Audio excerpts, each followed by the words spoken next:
Okay, guys, yesterday we talked about the importance of show, not tell in our stories.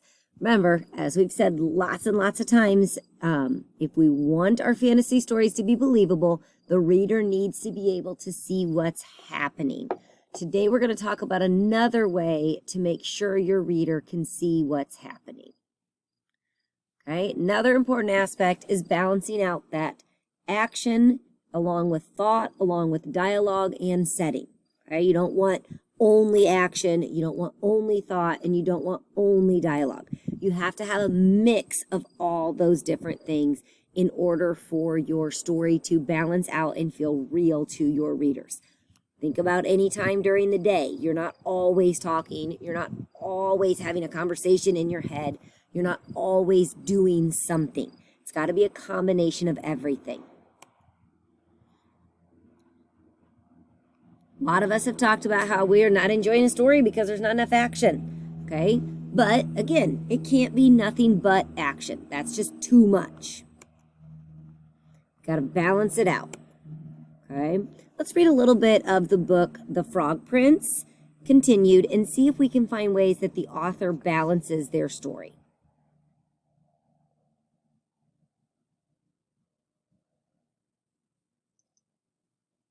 The Frog Prince continued. Story by John Sheska. Paintings by Steve Johnson. The princess kissed the frog. He turned into a prince, and they lived happily ever after.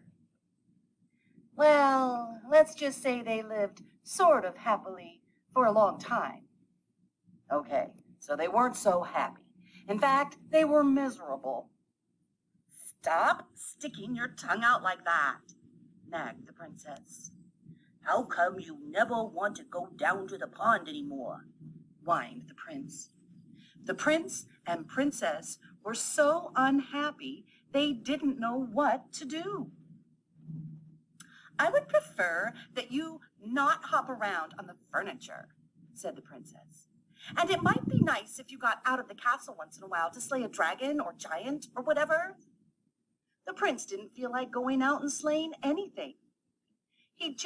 So here we've got some dialogue happening in the story where the prince and the princess are talking to each other. And now we're moving into some parts where we're seeing the prince's thoughts. The author here is balancing out the dialogue that we've seen so far with some thoughts of what's happening with the prince. Let's continue to watch and see what happens. Just felt like running away. But then he reread his book, and it said right there at the end of his story, they lived happily ever after, the end. So he stayed in the castle and drove the princess crazy. Then one day the princess threw a perfectly awful fit. First you keep me awake all night with your horrible croaking snore. Now I find a lily pad in your pocket. I can't believe I actually kissed your slimy frog lips. Sometimes I think we would both be better off if you were still a frog. That's when the idea hit him. Back into thoughts. Thought, still a frog. Yes, that's it. And he ran off into the forest looking for a witch who could turn him back into a frog. The prince hadn't gone far when he ran into just the person he was looking for. Miss Witch, excuse me, Miss Witch, I wonder if you could help me. Say, you're not looking for a princess to kiss, are you? Asked the witch.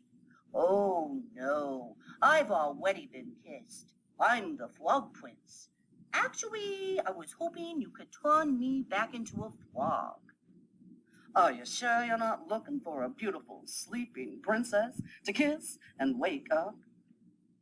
No, I'm the Frog Prince. That's funny. You don't look like a frog. Well, no matter. If you're a prince, you're a prince, and I'll have to cast a nasty spell on you. I can't have any princes waking up Sleeping Beauty before the 100 years are up. Okay.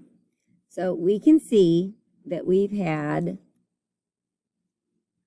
balance of both dialogue as well as the prince's thinking as well as the actions and what he's doing. Okay?